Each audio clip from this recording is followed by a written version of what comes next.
কথা না বলে চুপচাপ সামনের দিকে তাকিয়ে হাঁটান। আর ভাবতে এমন করবেন যে আমরা দুজন প্রেমিক প্রেমিকা। কি? না হলে একটা মেয়ের অনেক বড় ক্ষতি করবে দুষ্কৃতিকারীরা। শালা, কল্পনা করছিলাম আজ কি সুন্দর একটা দিন, আর এই সুন্দর দিনে মহাসুন্দরী এক মেয়ে তার মোমের মতো হাত দিয়ে আমার হাতে হাত ধরে রাস্তা দিয়ে হেঁটে যাবে। আচ্ছা, আপনি কি পড়ি মনের কথা বোঝেন? আমি মানুষ, আমার নাম নুসরাত। আমি খুব লক্ষ্মী একটা মেয়ে, খুব কম কথা বলি। এখন এত কথা না বলে তাড়াতাড়ি একটা রিকশা করুন। টাকা পয়সা নিয়ে আপনি কোনো টেনশন করবেন না। টাকা পয়সা আমার কাছে হাতের বোটা, হাত দিলেই পারতে পারি। এখন আমাকে একটু তাড়াতাড়ি হেল্প করুন, তাড়াতাড়ি একটা রিকশা রাখেন। কিন্তু আমার মনে হয় আপনি মিথ্যা বলছেন, কারণ সুন্দরী মেয়েরা মিথ্যা বলার সময় যতই সাবলীল থাকার চেষ্টা করুক না কেন, তাদের মুখ লাল হয়ে যায় আর ঠোঁট কাঁপে। আপনি বিশ্বাস করেন আমি আপনাকে কোনো ট্র্যাপে ফেলবো না। আমি সত্যি কথা বলছি, আমি অনেক বড় বিপদে পড়েছি। আমি আপনাকে কি বিপদে ফেলবো বলেন? আমি নিজেই অনেক বড় বিপদে আছি। আপনি তাড়াতাড়ি একটা রিকশা করেন প্লিজ।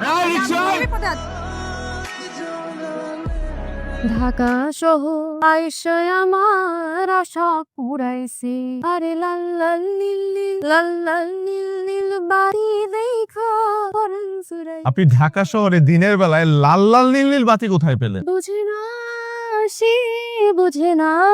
শুনে মানুষের মন তো সবসময় অন্ধকারই থাকে, সারাদিন বাতি জ্বলতেই থাকে। বোঝেন নাকি বোঝেন নাই? কথায় কোনো ভেজাল আছে? আছে আছে, ভেজাল আছে। আপনি বাইরে থেকে দেখতে যতটা স্বাভাবিক, ভেতরে ততটাই অস্বাভাবিক। আরে দূর মিয়া, আপনি তো অনেক বেরোছে। আর আপনি মিথ্যাবাদী। এটা কেমন কথা হলো? এটাই সত্য কথা হলো, ভালো কথা হলো। পচা কথা। বুঝতে পেরেছি। আপনি আমাকে সামনে দাঁড়িয়ে আবার জায়গা দেখে নামিয়ে দিন। এত জোরে চিমটি মারলাম, এবার উঠ করলেন না কেন? সব সময় ব্যথা শরীরে লাগে না, কিছু ব্যথা মনে গিয়ে লাগে, আর মনে রক্ত নেই তাই বোধ নেই। আরে বাবা, আপনি তো কবিদের মতন কথা বলেন। ভালো ভালো। সবাই কবি হয়ে জন্মায়, আস্তে আস্তে সময়ের সাথে সাথে মানুষ হয়, এরপরে হয় অমানুষ। ম্যাডাম, কোনো কথা না বলে সোজা আমাদের সাথে আসুন। যাও। এই যে আপনিও আসুন। আমি কেন আসবো? কেন আসবে? অবশ্যই যেতে হবে, আর কেন যেতে হবে সেটা আপনাদের প্লিজ আসুন। মানে আশ্চর্য, আমি তো কিছু করি নাই। উনি তো কিছু করে নাই। আমি ওকে রাস্তা থেকে ধরে নিয়ে আসছি নিজেকে বাঁচানোর জন্য। তারপরও ওনাকে অবশ্যই যেতে হবে, এবং বাকি কথা আপনার পেটি অবশ্যই কি বলবে বোঝা গেছে। এই, আপনি এখন এখানে বসে আছেন কেন? আপনাকে রিক্সা থেকে নামতে বলছি না? নামেন। হ্যাঁ, আপনি এখনো বসে আছেন কেন? নামেন। পুলিশের কথা শুনতে হয়, আপনি জানেন না? নামেন। এই নামেন। আচ্ছা ভাই, যেতে তো হবে। অবশ্যই যেতে হবে। অফিসার, আমি আপনাকে আর কতবার বলবো, আমি ওনাকে চিনি না। প্লিজ ওনাকে ছেড়ে দেন। অবশ্যই ছেড়ে দিব, কিন্তু তার আগে সত্যটা বলতেই হবে। আরে আপনি চিন্তা করবেন না, আমি এখানে ঠিক থাকবো। আপনি জান তো আরে আপনি জানেন না, ওনারা যদি এখানে আপনাকে আটকায় তাহলে আপনি অনেক বড় প্রবলেমে পড়বেন। কি প্রবলেমে। সবাই দাঁড়িয়ে গেল কেন? জানতে পেরেছেন এটাকে জিজ্ঞেস করছিল তো। বাবা, তুমি আমার কথাটা শোনো। আমি সত্যি সত্যি জানি না উনি কে। তুমি তো অন্তত জানো আমি তোমাকে কখনো মিথ্যা কথা বলবো না। ঠিক আছে, তাহলে ব্যাপারটা মধ্যে করে ছেড়ে দাও। চলো আমার সাথে। ওনার যদি কিছু হয় তাহলে আমি তো এখান থেকে যাবোই না। দরকার হলে আমি দিনের পর দিন এখানে পার করবো, তবু এই নিরীহ লোকটার আমি কোনো ক্ষতি হতে দেবো না। আর আমি তো ওনাকে কতবার বললাম, উনি আমার কথা বিশ্বাস করছে না। তাই ওনাকে যদি এখান থেকে না ছাড়া হয় আমি যাবো না। আর বাবা, আমি কিন্তু কথাগুলো শুধু বলার জন্য তোমাকে বলি। ওর কাছ থেকে একটা মুস্তিকা দেখি, ওটা কানিয়ে ছেড়ে দিন।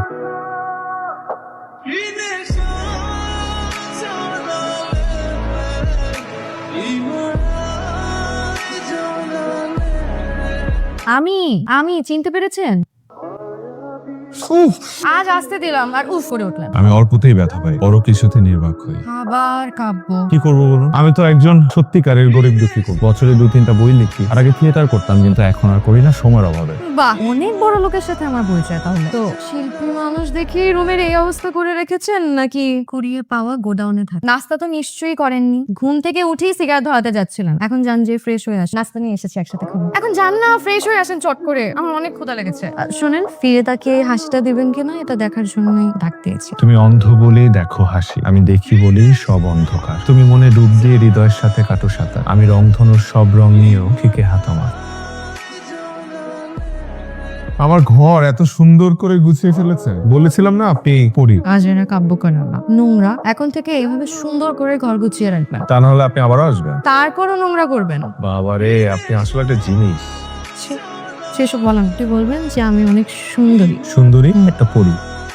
নাস্তা করেন, আপনার জন্য 2টা ডিম নিয়ে আসছি। আমার 2টা ডিম।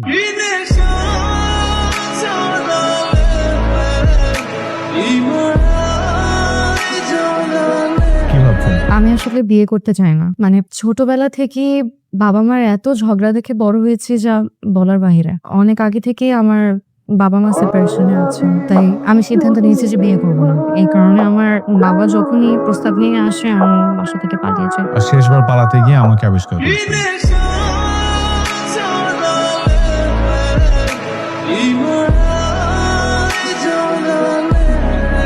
আপনি যে পরীর মতো সুন্দরী এটা আমাকে বারবার প্রমাণ দিতে হবে কেন? কেন সারপ্রাইজটা পছন্দ হয়নি? সস্তা হরর মুভির মতো লেগেছে। কিন্তু আমি তো অনেক দামি। কত? 1,15,602 টাকা মাত্র। রাজু, সুমন, বেদ দিয়ে মারা তোদের পিঠের চামড়া তুলে ফেলাবো। আপনি মাস্টারও? হ্যাঁ, মায়ের মাস্টার। তো আমাকেও মায়ের? হাত নষ্ট করার জন্য। ভালোবাসার জন্য। আচ্ছা, আপনার খেয়ে দিয়ে কাজ নেই? আছে তো, আপনাকে যন্ত্রণা দেয়া। গাধার বাচ্চা, কাটাওটা তোল। কি ব্যাপার, বসেই থাকবেন? অর্ডার করবেন না? করেছি তো। কি অর্ডার দিয়েছেন? ফুচকা না চটপটি? ফুচকা। ফুচকা খাই না, চটপটি খাই। ভালো লাগে না? না। আজকে থেকে লাগবে। কিভাবে? মামা ফুচকাটা হইছে? তাকিয়ে আছেন কেন? হা করেন। আরে ভাই, আপনার 1,15,602 টাকার চামড়ার বুকটা খুলেন। সেটা তো আমি না, আপনি। ওই একই কথা। আপনি মানে আমি, আমি মানে আপনি। মানে? এত মানে টানে বুঝাতে পারবো না তো। আপনি কি হা করবেন নাকি আমি ফুচকা প্লেটটা ফেলে দেবো? এই তো গুড বয়। কেমন মজা না? মজা। আগে কখনো পরীর হাতে ফুচকা খাননি তো, এ কারণে ফুচকা ভালো লাগতো।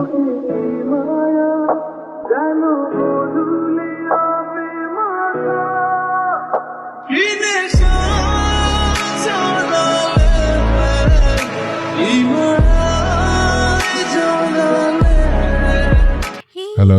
এতদিন কথা হলো অথচ মোবাইলে একবারও কথা হয়নি। এটা কেমন কথা? তোমার কপাল ভালো যে আমি তোমার ফোন ধরেছি। জানি মহারাজা ঘুমাচ্ছিলেন। জি না, প্রায় ভোরবেলা আমি লিখতে বসি। আচ্ছা, আমরা কি খুব ভোরে একদিন দেখা করতে পারি, যখন পুরো শহর অপেক্ষা করবে, কখন ব্যস্ত হয়ে পড়বে?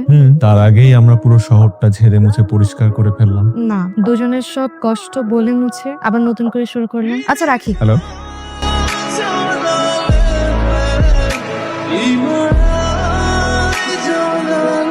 জি বলেন ম্যাডাম। ছাদে ওঠেন, আমি আকাশ দেখি না, বাতাস ছুঁয়ে দেখবেন। স্পর্শের অনুভূতি নেই। আমার স্পর্শ না। কিন্তু আপনি তো পড়ি। আর আপনি মহাপুরুষ। আচ্ছা, রাখি।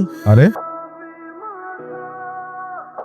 জি পড়ি ম্যাডাম, বলেন। এই যে বারবার ফোন দিচ্ছি, একবারও জানতে ইচ্ছে হচ্ছে না কি হচ্ছে এসব? না, কারণ আমার কৌতূহল কম। আজ মোবাইল দিবস, তাই ঠিক করেছি মোট করে 19 বার কল করব। 19 বার?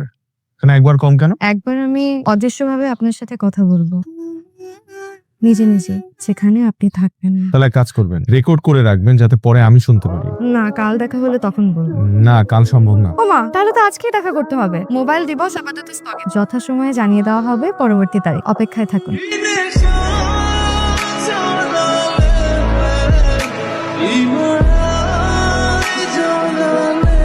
গত কিছুদিন যাবত পরীক্ষা নিরীক্ষার জন্য আমার রেগুলার হাসপাতালে যেতে হচ্ছিল। কিডনি ট্রান্সপ্লান্টের অনেক প্রসেস আছে, ব্লাড কানেকশন দেখে, ডোনার ম্যাচ হয় কিনা সেটা দেখে, আর অনেক কিছু। আসলে যাকে কিডনি দিচ্ছি তার হাতে সময়ও কম, তাই 3-4 দিনের মধ্যেই আমার ট্রান্সপ্লান্ট করতে হবে। বাকি কথা তো আপনি ডক্টরের মুখেই শুনেছেন। আপনার টাকার এত প্রয়োজন যে কিডনি বিক্রি করতে হবে? টাকার কান্না প্রয়োজন, রাজারও টাকার প্রয়োজন, তোজারও প্রয়োজন। যার আছে তার প্রয়োজন, যার নেই তারও প্রয়োজন। কাকে কিডনি দিচ্ছেন? বলতে চাই না, জানতে চাই। লাভ নেই, লসও নেই, কষ্ট শেয়ার করি না। বুক চাপায় মরতে। বুকটা তো আগে থেকেই মৃত। প্লিজ বলেন। অলরেডি আপনার চোখ ভর্তি পানি। আপনার যে পরীর মতো সুন্দর মুখটা দেখে আমি অভ্যস্ত। আমি সবসময় সেই মুখটাই দেখতে চাই, এরকম কান্না মাখা মুখ দেখতে চাই না।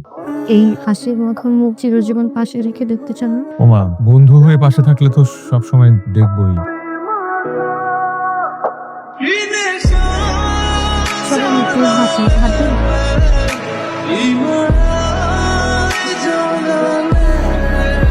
কিডনি দিয়ে কেউ মারা যায় না যে হাত ধরে স্মৃতি করে রাখবো। ফালতু। আরে ফালতু না, আমার ছোট ভাইরা বলে আমি ফকিরনি, ওটা শুনতেই ভালো লাগে। চল।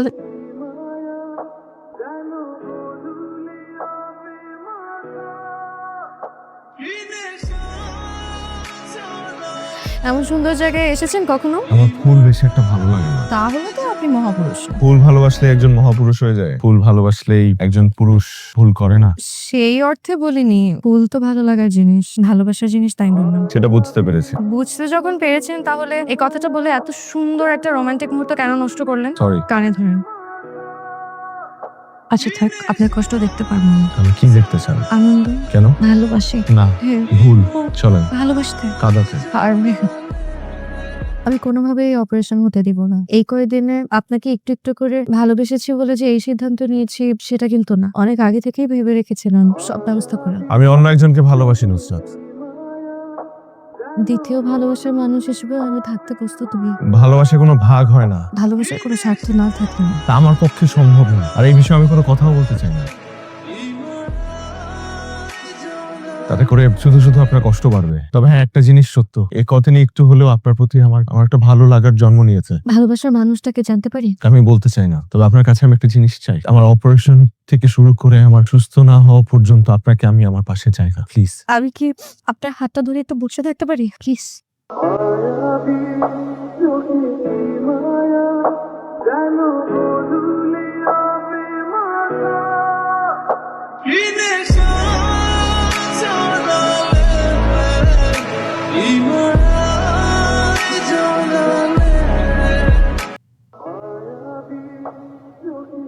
আমি কি ঠিক সময়ে এসেছি? মানে আপনার অপারেশন এবং পরবর্তী সময়ের পর? আমি তো পুরোপুরি সুস্থ এখন। একজন কিডনি ডোনারের বেশি সময় লাগে না সুস্থ হতে। আমাকে ডক্টর বলে দিয়েছে যে আমাকে আজকালের মধ্যে ডিসচার্জ করে দিবেন। আর একটা কিডনি নিয়ে মানুষ ভালোই বেঁচে থাকতে পারে। বসুন প্লিজ।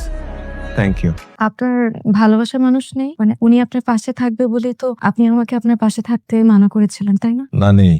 মানে আমি আমার কিডনিটা দান করেছি আমার একমাত্র ছোট বোনকে। আমাদের 4 ভাইয়ের 1 বোন। ছোটবেলা থেকে বাবা মা খুব কষ্ট করে বড় করেছে আমাদের। আমি ছোটবেলা থেকে খুব ভবঘুরে টাইপের ছিলাম। মাঝে মধ্যে এদিক ওদিক হারিয়ে যেত, কেউ খুঁজে পেত না। পরিবারের কোনো কাজে আমাকে কেউ কখনো খুঁজে পায়নি, তাই আমাকে পরিবারের কেউ বেশি একটা পছন্দ করতো না। কারণ ওই যে পাঠ্য বইয়ের চাইতে গল্প উপন্যাসের প্রতি ঝোঁক বেশি ছিল আমার। আমাদের সব ভাইরা খুব ভালো অবস্থানে আছে, সবাই এস্টাবলিশ, শুধু আমি ছাড়া। আর আমাদের বোনটা একটা ছেলেকে ভালোবেসে বিয়ে করেছিল 4 বছর আগে, নিম্ন মধ্যবিত্ত পরিবারের এক ছেলেকে। কিছুদিন আগে জানতে পারি আমার বোনটার একটা কিডনি পুরোপুরি ড্যামেজ, আর একটা কিডনি সার্ভাইভ করার মতো। জানেন, আমাদের ভাইয়েরা ছোট বোনটার এই কথাটা শোনার পর কেউ এগিয়ে আসেনি, কোনো সহযোগিতা করেনি। আর্থিক সহযোগিতা, মনস্তাত্ত্বিক সহযোগিতা, কোনো কিছু।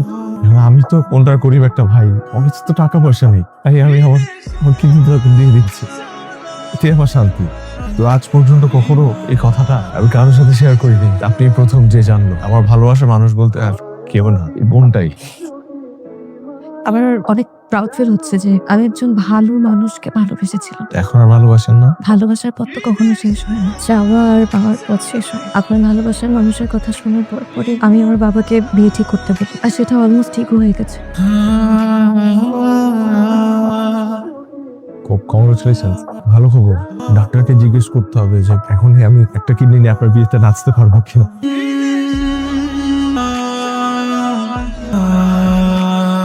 আমি কি শেষবারের মতো আপনাকে একটা জায়গায় নিয়ে যেতে পারি? আপনি একটু দূরে গিয়ে নেন, মানে আমার সামনে থেকে একটু দূরে গিয়ে নেন। আপনার তো এমনিও কৌতূহল কম, সো প্লিজ। আমি ঘুরে দাঁড়াতে বললাম না, হা করে তাকিয়ে আছেন কেন? ঘুরেন।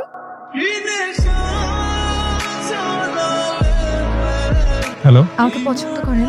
করি। আপনি ভালোবাসেন? বাসি। আমাকে বিয়ে করবেন? যদি বিয়ে করতে চান তাহলে এখনই আমরা কাজ অফিসে যাবো, আর যদি না চান তাহলে আমার সাথে কথা বলা তো দূরে থাক, আমাকে কখনো দেখবেন না। আমরা কেউ কখনো কারো চেহারা দেখবেন না। আপনি সোজা আমার সামনে থেকে চলে যাবেন।